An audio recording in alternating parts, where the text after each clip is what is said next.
और जीवन के सभी आयामों को सुंदर बनाने वाला, सब प्रकार के आशीर्वाद प्रदान करने वाला, सब प्रकार की मनोकामनाएं पूर्ण करने वाला, भक्ति महारानी की कृपा दिलाने वाला, हनुमान जी का स्नेह दुलार पाने वाला, ऐसा सबसे दिव्य कांड, सिद्ध कांड, इस सुंदर कांड, इसमें प्रवेश करते हैं। चूंकि इसके नायक श्री हनुमान जी हैं।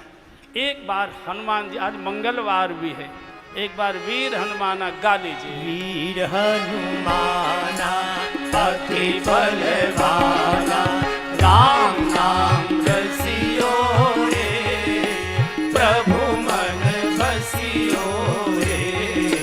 वीर हनुमाना अति बलवाना, राम नाम रसियो रे, प्रभु मन बसियो रे।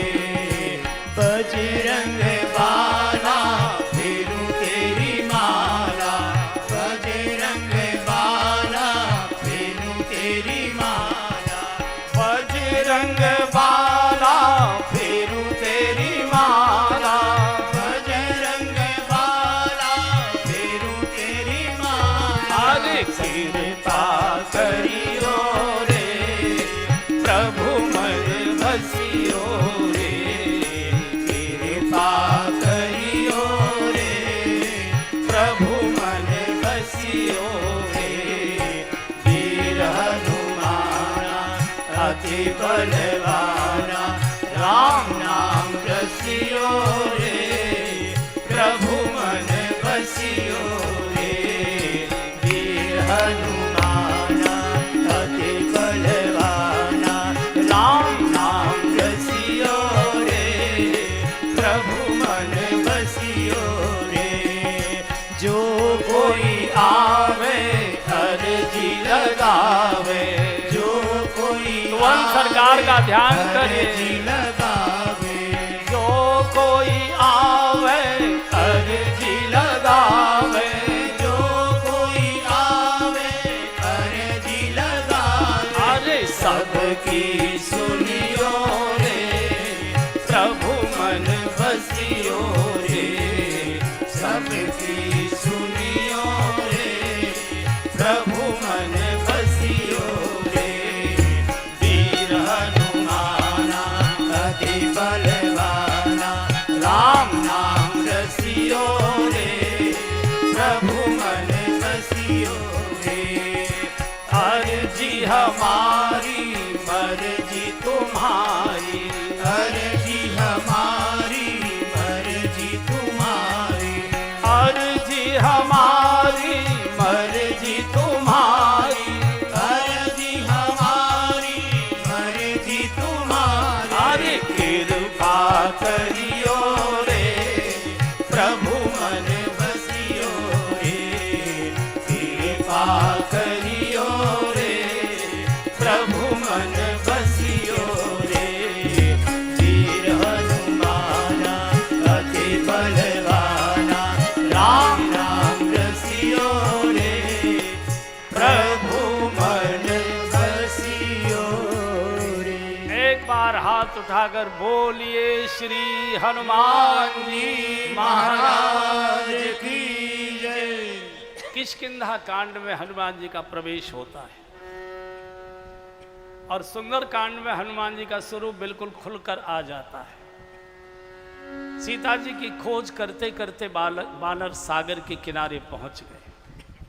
संपाति ने कह दिया कि यहाँ से 400 कोस के सागर के उस पार लंका नाम की नगरी में अशोक वाटिका नाम का एक बाग है। वहाँ अशोक वृक्ष के नीचे जानकी जी विराजमान है। आप में से जो जा सकता है, आ सकता है, वो कोशिश करे। चर्चा हो गई तो जामन जी बोले कि पहले तो मैं चला जाता था, अब तो मैं बूढ़ा हो गया हूँ, अब तो मेरे बस की नहीं है। अंगद कहते हैं कि एक ओर से तो जा सकता हूँ, उधर से आने में थोड़ी शंका लग रही है, तो मैं नहीं आ पाऊँगा। कोई कहता है आधी दूर तो जा सकता हूँ, उसके आगे नहीं जा सकता। सब अपने अपने बल पौरुष का वर्णन कर रहे थे। हनुमान जी किले कांटिया, आपने देखा है ना, हम लोग गंगा नहाने जाते थे तो बड़े बड़े लोग तो गंगा नहाते थे, हम लोग बालू में कुछ रोज खेल तमाशे बनाते रहते थे, ऐसे गाय बछड़ा ऐसा वैसा करते रहते। तो हनुमान जी तो कभी बड़े हुए ही नहीं हैं, हनुमान जी तो लला ही रहे हैं।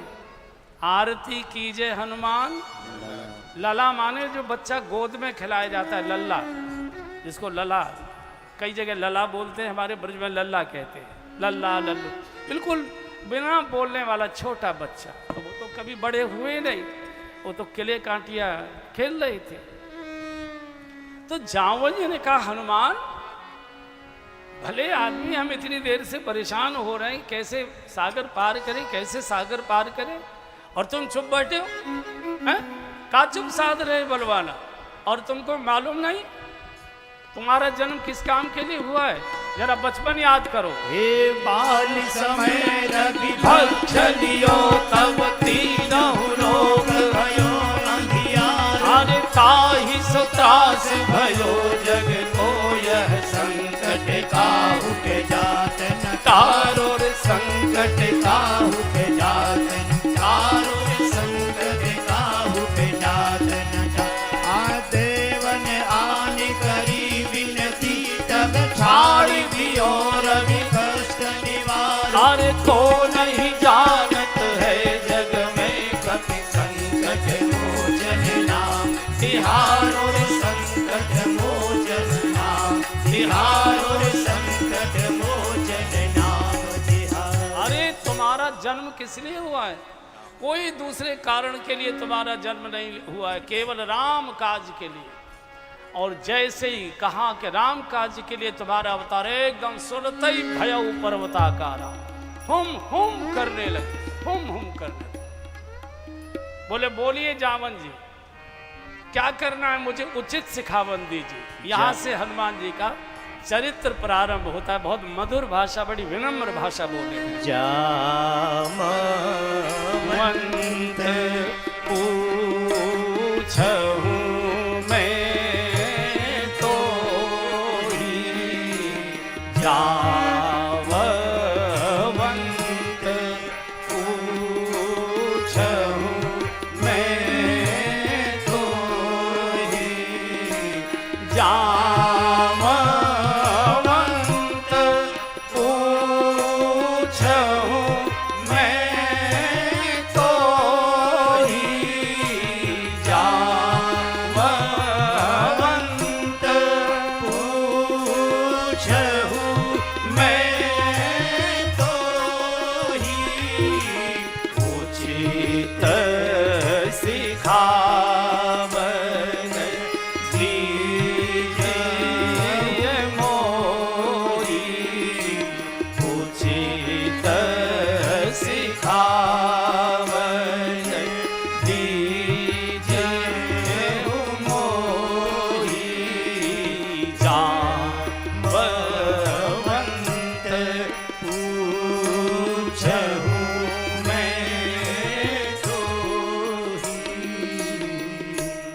से जुड़ा हुआ प्रसंग है बंधुओं बहनों। हे जावन जी, मैं आपसे पूछ रहा हूं, मुझे उचित सिखावन दीजिए। जावन जी ब्रह्मा जी के अवतार है, ब्रह्मा जी के अंशावतार है। क्या ब्रह्मा अनुचित भी, दादा हमारा अनुचित हमको सिखावन दे सकता है क्या? दे सकता नहीं, देते। मानसकार बोल रहा है अनुचित सिखावन। माँ तो पिता बालक न बुलावहि, माँ तो पिता बालक न बुलावहि, माँ तो पिता बालक न बुलावहि, माँ तो पिता बालक न बुलावहि, उदर भरे सोई धर्म सिखावहि, उदर भरे सोई धर्म सिखावै। माता पिता बच्चों को पास बिठाकर बड़ी सुंदर शिक्षा देते। देखो बेटा, अपने काम से काम रखना, किसी से मतलब नहीं रखना।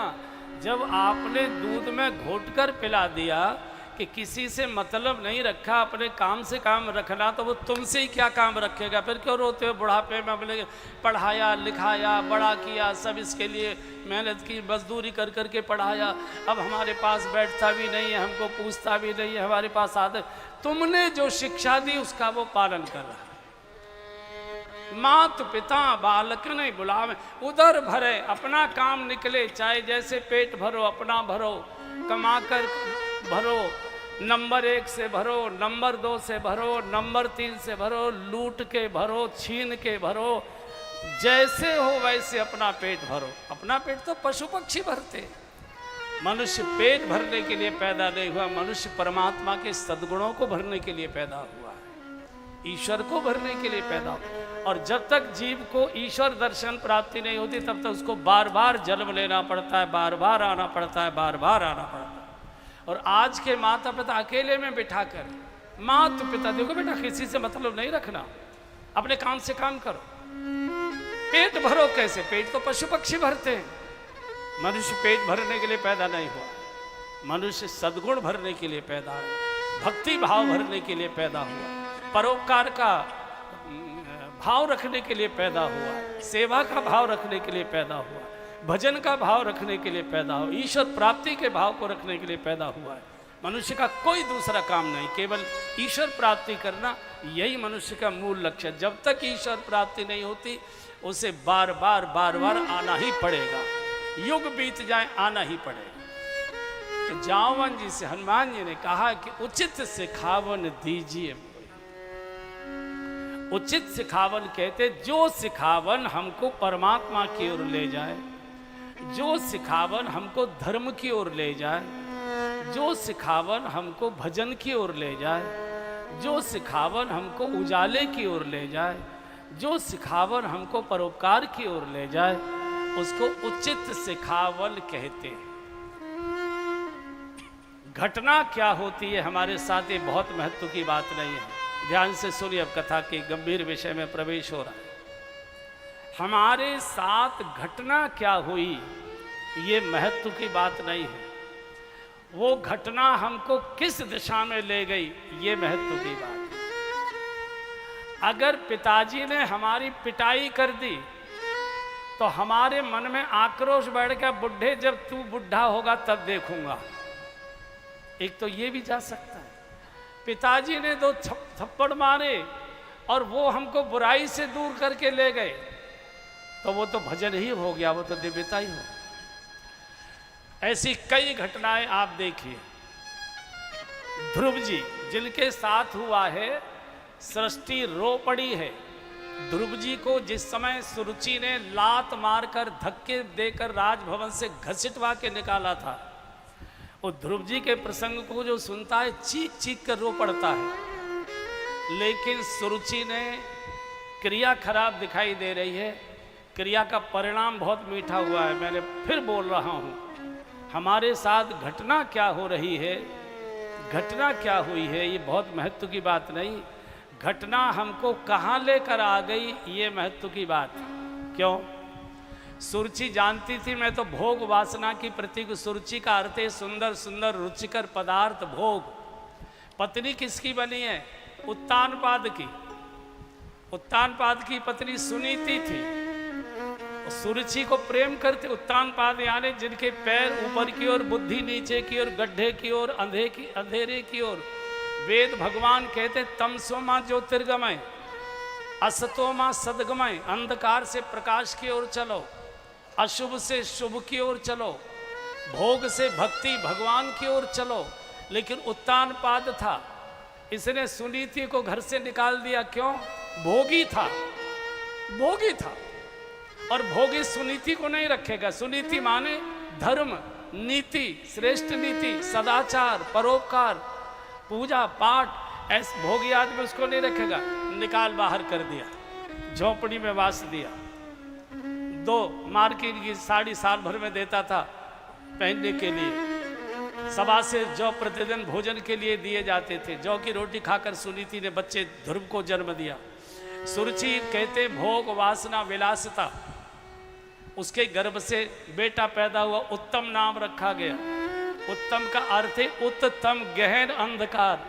और बंधु और बहनों, भोग के गर्भ से तो अंधकार ही पैदा होगा, प्रकाश तो पैदा नहीं होगा। अब घटना होती है, ध्रुव आते हैं पिताजी को मिलने, उत्तानपाद को मिलने आते हैं। वो मैं विस्तार में नहीं जाऊंगा, उस प्रसंग को आप जानते हैं। जैसे ही बालक ने अंदर प्रवेश किया, प्रणाम किया, पिताजी मैं आपका बड़ा बेटा ध्रुव आपको प्रणाम करता हूँ, सुनीति का बेटा, सुनीति के गर्भ से जन्मा आपका बेटा, मैं आपको प्रणाम करता हूँ। सुरुचि ने कहा एक जो सेविका थी, इसको घसीट कर निकालो, धक्का मारो, यहाँ कैसे गया ये? एक 5 वर्ष का बालक मुड़ मुड़ कर देख रहा है, आंसुओं से रो रहा है, पिताजी क्या मैं आपका बेटा नहीं? क्या सुनीति आपकी रानी नहीं? क्या आप मेरे पिताजी नहीं? क्या मुझे महल में आने का, आपकी गोद में बैठने का अधिकार नहीं? एक शब्द उत्तानपाद बोले नहीं। क्यों? भोगी थे, और भोगी की वासना में डूबे व्यक्ति की आत्मा मर जाती है, वो अन्याय अत्याचार का विरोध नहीं कर सकता, आंख बंद करके रोते रहे। सुरुचि की ये क्रिया बड़ी क्रूर दिखाई देती है, लेकिन इसके पीछे सुरुचि के हृदय में अमृत उबाल ले रहा था। अरे पगले, इस भोग वासना में तो मेरा ही बेटा अंधेरे में ठोकरें खा रहा है, तू तो सुनीति का बेटा है, तू तो नीति का बेटा है, तू तो धर्म का बेटा है, तू तो साधना का बेटा है, तुझे तो भगवान की गोद चाहिए, इस भोगी की गोद में क्यों बैठना चाहता? ये भले ही पिता है तेरा, लेकिन भोगी है, ये वासना में डूबा है, अंधा है, इसकी गोद में क्यों जा रहे हो? भगवान की गोद में जाओ, निकलो यहां से। घटना क्रूर थी, लेकिन उन्हीं ध्रुव जी कोर्ट जा सकते थे, पूरी प्रजा ध्रुव जी के पक्ष में थी, विद्रोह करा सकते थे, लेकिन सुनीति ने कहा बेटा ऐसी गोद में क्यों जाते हो जहाँ कोई धक्का मारकर बाहर कर दे? ऐसी गोद में जाओ जहाँ कोई धक्का मारने वाला पहुंचे नहीं पाए। माँ वो कौन सी गोद है? वो भगवान नारायण की गोद है। 5 वर्ष का बालक माँ से आशीर्वाद लेकर निकल गया जंगल में, और वो घटना आप जानते हैं कि ध्रुव जी भगवान की गोद में बैठे, और आज तक ध्रुव जी भगवान की गोद में बैठे। कुल मिलाकर उचित सिखावन क्या है? ये सुरुचि की लात ही उचित सिखावन थी। मैं फिर बोल रहा हूँ, हमारे साथ घटना क्या हुई ये महत्व की बात नहीं है, वो घटना हमको कहाँ लेकर गई। यहाँ कई साधु अब चले गए हैं, कोई न कोई घटना घटी, घर में झगड़ा हुआ, अपमानित हुए, लात मार के भाइयों ने निकाल दिया, कोर्ट नहीं गए, अयोध्या आ गए, भगवान के चरणों में आ गए, पूज्य बन गए, महापुरुष बन गए, वंदनीय बन गए। घटना क्या होती है महत्व की बात नहीं है, घटना हमको कहाँ ले जाकर खड़ा कर। प्रहलाद बड़ा क्रूर, ये हिरण्याकश्यप बड़ा क्रूर दिखाई देता है। हर बेटा अपने बच्चे को अच्छा बनना चाहता है। डकैत भी ये नहीं चाहता कि मेरा बेटा डकैत बने, वो भी अपने बच्चे को अगर उसकी जेब से रुपया निकाल लेता तो वो पिटाई करता है, चोरी करता है, अरे तू तो यार डकैती डाल रहा है। तो हर बुरा बाप भी अपने बच्चे को अच्छा बनाना चाहता है। प्रहलाद को नारद जी से पढ़वाने बिठाया, नारद जी भक्ति के ही पाठ पढ़ाएंगे, और ये भगवान का विरोधी है, लेकिन बाप चाहता है कि मेरा बेटा मेरे जैसा राक्षस न बने, ऋषि बने। रात्रि को रोज पूछता है आज क्या पाठ पढ़ाया, उतना ही कड़ा होते जा रहा है। अनेक प्रकार की परीक्षाओं से पास कराया, अनेक प्रकार की परीक्षाएं, क्रूरता की परीक्षा ली, अग्नि में जलाया, आरे से चिरवाया, समुद्र में डुबोया, कितने कितने इसने ध्रुव जी को विचलित करने के लिए कितने प्रकार के उपक्रम किए, लेकिन प्रहलाद डटे रहे, भगवान की गोद में बैठ गए, नरसिंह भगवान प्रकट हो गए। घटना क्या होती थी ये महत्व की बात नहीं, घटना कहाँ ले गई। कई को हम लोग बहुत क्रूरता की दृष्टि से देखते हैं, नहीं, वो ऐसी माँ है जो अपने बेटे को राम का दास बनाना चाहती है, भोग का दास नहीं बनाना चाहती। केकई से जब शादी की गई थी दशरथ जी की, तो केकई के पिताजी ने कहा था कि शादी तो मैं कर दूंगा, लेकिन आपके यहाँ की परंपरा है कि बड़ी रानी का बेटा ही राजा बनता है। आप अगर मेरी बेटी के गर्भ से जन्मे बालक को राजा बनाओ तब मैं अपनी बेटी को आपके साथ विवाहित कर सकता हूँ। कैकेयी बहुत गुणवान थी, युद्ध कला में बहुत निष्णात थी, दशरथ जी के साथ युद्ध में भी जाया करती थी, कई बार दशरथ जी के प्राण बचाए। तो ये वरदान लिया था कैकेयी के पिताजी ने कि मेरी बिटिया के गर्भ से जो बालक पैदा होगा परंपरा तोड़कर आपको उसको राज्य। तो दशरथ जी ने सोचा कौशल्या तो बूढ़ी हो गई, बच्चा तो होना नहीं है, हाँ कर दिया। ये तो मालूम नहीं था कि आगे लीला में 4 पुत्र हो जाएंगे, ये हो गया। शादी होकर जब आ रहे थे तो मामा से कहा कि भरत को अयोध्या नहीं आने देना, इसको कश्मीर ले जाओ। कैकेयी कश्मीर की थी, कैकेयी कश्मीर ननिहाल ले जाओ। क्यों कैकेयी जानती थी कि अगर ये भरत आया और राज तिलक के महोत्सव की शुरुआत हो गई तो वरदान के कारण से दशरथ जी भरत को गद्दी देंगे। मैं चाहती हूँ कि भारत का राजा राम बने, राम राज्य इस देश में आना चाहिए और ये राम ही कर सकता है। आंखों से दूर कर दिया, आंखों से दूर कर दिया। विधवापन स्वीकार किया, वैधव्य स्वीकार किया, सुहाग चला गया, लेकिन वो राम राज्य चाहती थी, राम राज्य चाहती थी।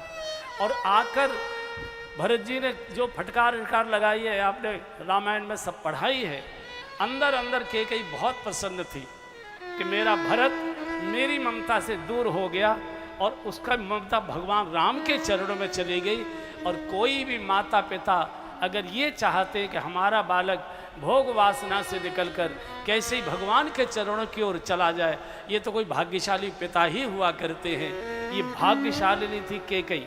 घटना क्या हुई, इतना अपमानजनक व्यवहार कैकेयी ने किया, लेकिन वो इस देश में राम को राजा चाहती थी।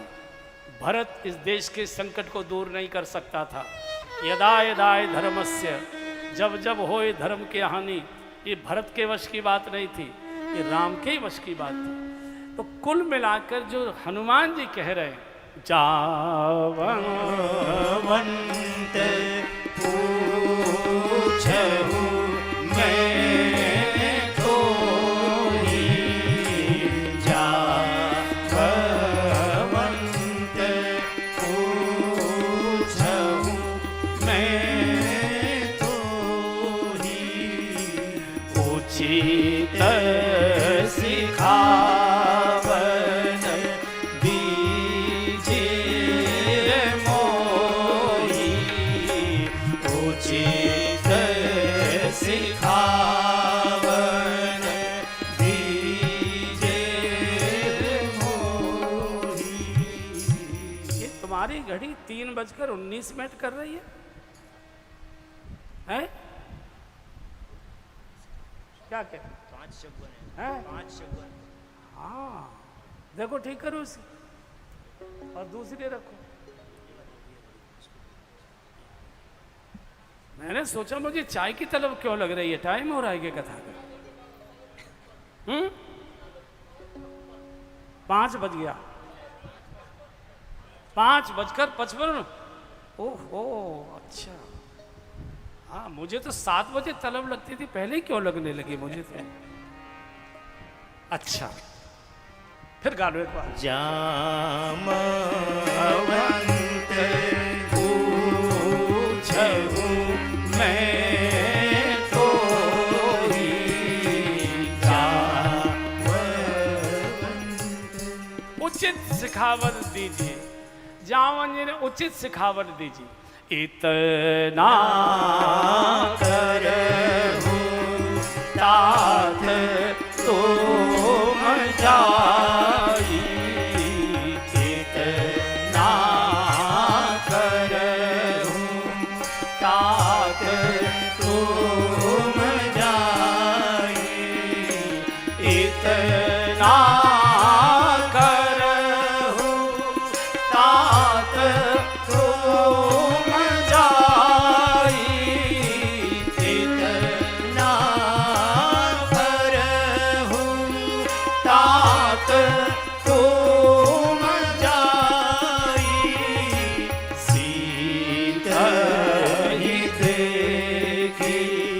कहूँ सुधि आई, सीतल देखी कहूँ सुधि आई। जब हनुमान जी ने कहा कि मैं क्या करूं मुझे बताओ, लंका को उखाड़ लाऊं, सागर को लील जाऊं, सीता जी को पीठ पर बिठा लाऊं, सेना सहित रावण को तहस नहस कर आऊं, जामिर का इनमें से एक भी काम नहीं करना है, केवल इतना करना है यहाँ से जाना, भगवान का संदेश माँ को देना और माँ का कोई चिन्ह भगवान को ला कर देना, फिर भगवान जो आज्ञा करेंगे। हम सेवक हैं और सेवक का धर्म है स्वामी की आज्ञा का पालन करना, जो स्वामी कहेंगे वही हम करेंगे। यहाँ से श्री हनुमान जी सबको प्रणाम करते, यह कही नाई सवन कहू माथा। सबको प्रणाम करना बहुत कठिन होता है, बहुत कठिन होता है। जो सबको प्रणाम करने की मन स्थिति रखता है भगवान उसको प्रणाम करता है। एक प्रकार से भगवान हनुमान जी के समर्पित ही हो गए थे, समर्पित ही हो गए हनुमान जी में 3 गुण थे जिसके कारण से भगवान उन्हें बहुत प्यार करते थे। आज मंगल है, थोड़ा सा हनुमान जी का दर्शन करें फिर आगे बढ़ते हैं।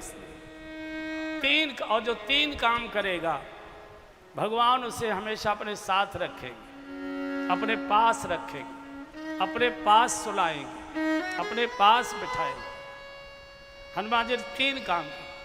भगवान ने कभी लक्ष्मण जी को भी पूरे समय अपने साथ नहीं रखा, भरत जी को भी नहीं रखा, शत्रुघ्न जी को भी नहीं रखा। एक भी झांकी ऐसी नहीं है भगवान श्री राम की जिसमें हनुमान जी विराजमान हो। हनुमान जी रहेंगे ही हर समय भगवान के पास। 3 गुण थे हनुमान जी में जिनके कारण से भगवान ने उनको बहुत लाड़ प्यार से अपने पास रखा। पहला, एक तो हनुमान जी ने अपना कोई नाम नहीं रखा। आप में से किसी को हनुमान जी का नाम याद हो तो बता देना, अभी हम कई दिन रहने वाले हैं। कोई भी हनुमान जी का कोई नाम नहीं है, इसलिए हनुमान जी के खिलाफ लंका में आज तक रिपोर्ट नहीं लिखी जा सकी। इतना तूफान उन्होंने मचाया, जब नाम ही नहीं है, बेनामी है रहती है ना चीज़ें तो पड़ी हुई है रद्दी की टोकरी में, नाम नहीं है। ये जो हम नाम कहते हैं हनुमान जी के, ये नाम नहीं है उनके, ये उनके गुण हैं, उनकी विशेषताएं हैं। उनके जो 12 नाम हैं उनमें नाम एक भी नहीं है, सब विशेषताएं। हनुमान अंजनी सूत वायु पुत्र महाबली, रामेष्ट फाल्गुन सकः पिंगाक्ष अमित विक्रम, उदधिक्रमण शैव सीता शोक विनाशन, लक्ष्मण प्राणदाता च दशग्रीव दर्पहा। एक भी नाम नहीं है। हनुमान जिन्होंने अपने मान का हनन कर लिया। अंजनी सुत, हनुमान अंजनी सुत वायु पुत्र महाबली, रामेष्ट फाल्गुन सखः पिंगाक्ष अमित विक्रम, ये सब विशेषताएं हैं, उनके गुण हैं। हनुमान जी का नाम नहीं है कोई। किसी ने हनुमान जी से पूछा कि आपने अपना नाम क्यों नहीं रखा? बोले जानबूझकर नहीं रखा। क्यों? हनुमान जी बोले जो जिसका नाम होता है उसके साथ बदनामी जरूर लग जाती है। होता है ना, गाते हैं ना, जो है नाम वाला है, नाम के साथ बदनामी लगेगी ही। इसलिए आज तक हनुमान जी को कोई बदनामी नहीं लगी। तो किसी ने कहा कि हनुमान जी मुझे क्या करोगे नाम का? बोले आपके नाम का जप करेंगे। अरे बावले हुए हो, कोई बंदर के भी नाम का जप किया जाता है क्या? नाम तो किसी सुंदर का जप करो। पूछा सुंदर नाम किसका है? हनुमान जी का 2 ही नाम सुंदर हैं। जग में सुंदर है 2 नाम, ओ जग में सुंदर है 2 नाम, जग में सुंदर है 2 नाम। चाहे कृष्ण कहो या राम, चाहे कृष्ण कहो या राम, ओ जग में सुंदर है 2 नाम, जग में सुंदर है 2 नाम। चाहे कृष्ण कहो या राम, चाहे कृष्ण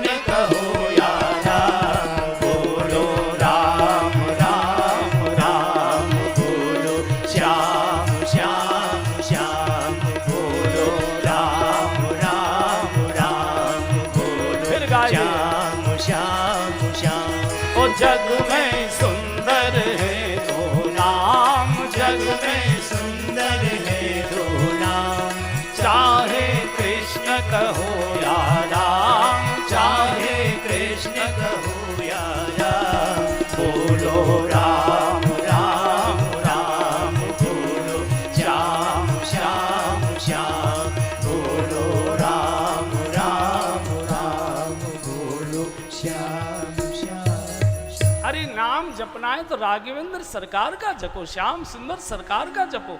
ये बंदर का नाम क्या बोलते? और नाम तो हमारा नहीं है, नाम तो हम नहीं बताएंगे, लेकिन नाम की हम महिमा बता सकते। तो लोगों ने पूछा कि नाम की महिमा, आपकी महिमा भी है? बोले बहुत बड़ी महिमा है। और क्या महिमा है? बोले सुन लो। प्रात ले जो नाम हमारा, प्रात ले जो नाम हमारा, प्रात ले जो नाम हमारा, प्रात ले जो नाम हमारा, तेहि दिन ताहि न मिलई आहारा, तेहि दिन ताहि न मिलई आहारा। हमारे नाम की महिमा बड़ी विचित्र है। जिस दिन कोई प्रातःकाल हमारा नाम ले ले, उसको उस दिन आहार नहीं मिलेगा। लोग प्रातःकाल हनुमान जी का नाम नहीं लेते। मैंने सुना है कि कई लोगों ने तो अपने सोने वाले कमरे में से हनुमान जी का फोटो ही उठा दिया है कि सवेरे मुंह देख लिया इनका तो भोजन नहीं मिलेगा, आहार नहीं मिलेगा। देखो कैसे बावले लोग हैं। अष्ट सिद्ध नवनिधि का दाता, उसका नाम लेने से रोटी न मिले, उसका चेहरा देखने से भोजन न मिले। अरे भैया रोटी की तो बात छोड़ो, 56 भोग खाते खाते नाक में दम हो जाए। हमें देखो ना, नाक में दम है, चांदी के थाल सजे हुए। आप तो स्टील में ही खाओगे जिंदगी भर। हम तो हनुमान जी की कृपा से जगह जहाँ जाते हैं वहीं थाली के सेट, इतने प्रकार के व्यंजन, बढ़िया से बढ़िया कमरे, बढ़िया से बढ़िया गलीचे, बढ़िया से बढ़िया ठाट, केवल हनुमान जी की कृपा से। हम प्रातःकाल उठते हैं, लाइट पीछे जलाते हैं, पहले बैठते ही आँख खोलते ही हनुमान अंजनी सूत वायु पुत्र महाबली रामेस्त फाल्गुन सख पिंगाक्ष विक्रम उदतिक्रमणश्चैव सीता शोक विनाशन लक्ष्मण प्राणदाता च दशग्रीव दर्पा। ये नाम लेके फिर हाथ सामने करते, कराग्रे वसते लक्ष्मी करमध्ये सरस्वती करमूले तु गोविंद प्रभाते कर दर्शनम। फिर पलंग से पैर उतारने से पहले धरती को स्पर्श करते। समुद्र वसने देवी पर्वत स्तन मंडले विष्णु पत्नी नमस्तभ्यम पाद स्पर्शम क्षमस्व। जब से हमने लगभग 35-36 साल हो गए, माल खाते खाते नाक में दम हो गया है, नाक में दम। ये केवल हनुमान जी की कृपा से। अष्ट सिद्ध नवनिधि का दाता, और रोटी न मिले, आदमी कितना रोटी का भूखा है कि हनुमान जी को बाहर निकाल दे। हनुमान जी भी कहते बेटा कर ले मुझसे द्रोह, कितना करेगा, चाय भी फीकी ही पीने दूंगा, चीनी नहीं डालने दूंगा बिल्कुल। ये जितने हनुमान जी के द्रोही हैं, इनको सबको हनुमान जी फीकी चाय पिला रहे हैं, बोलो चीनी भी नहीं, बंद एकदम। तो हनुमान जी ने एक तो अपना नाम लिया। रावण के पास जब अंगद जी गए तो अंगद से रावण ने कहा कि तेरी सेना में है कौन यार? तेरे जो दोनों मालिक हैं वो तो स्त्री विरह में वैसे ही रोते रोते कमज़ोर हो गए, उसका छोटा भैया वो तो वैसे ही और ज़्यादा गया बीता है, बाकी जाओ मंत्री यति बूढ़ा सुग्रीव भगोड़ा, बाकी कोई है नहीं, और हमारा जो विभीषण है वो तो वैसे ही मेरे डर के मारे सामने ही नहीं आएगा तुम्हारे। हाँ है कप एक महाबलशीला, एक बंदर जरूर तुम्हारे यहाँ बड़ा ताकतवर। तो हनुमान जी ने कहा कि वाको नाम का है? बोले नाम ना है मालूम, वाको काम मालूम है। क्या काम कर गया? बोल आवा प्रथम नगर जय जा रहा, पहली बार आया हमारी सारी लंका को जला के राख कर गया, मेरे लड़के को मार गया, और पूरी अशोक वाटिका उजाड़ गया, वो तो एक जरूर है। तो अंगद जी ने कहा वो वीर नहीं है, वो तो धावक है, बहुत चले सो वीर न होई। वो तो जब से यहाँ से गया डर के मारे भगवान के सामने भी नहीं जा रहा है, वो तो कुछ भी नहीं है। रावण की फूंक सरक गई, जब वो कुछ नहीं है तो जो कुछ होंगे वो कैसे हो। एक तो हनुमान जी ने, और हम नाम के लिए मरे जाते हैं। मुझे ये तमाशा रोज देखने को मिलता है। यहाँ तो बड़ी कृपा, यहाँ के संत बहुत ही अनुशासित, बहुत श्रेष्ठ हैं, सब बहुत अच्छे हैं। और मैं इसलिए भी तारीफ करूँगा, अभी मुझे 5 दिन और रहना है। बाकी मैं देखता हूँ ये जो मंच संचालक होते हैं ये बहुत सभ्य होते हैं। कोई बहुत समझदार व्यक्ति कोई मंच संचालक बनाया जाता है जो सब अतिथियों के नाम आदर से ले ले, उनका स्वागत सत्कार करा दे, वो समझदार।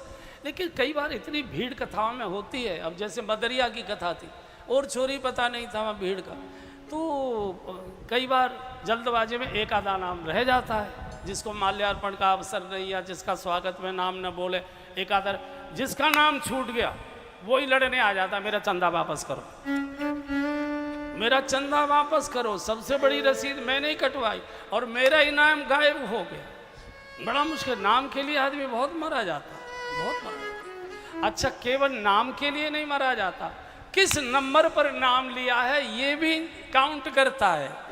पहले पर रखा कि अंत में रखा, ये भी बड़ी मुश्किल है, बहुत कठिन है भाई, बहुत कठिन है। ये मंच संचालक का सबसे कठिन काम होता है।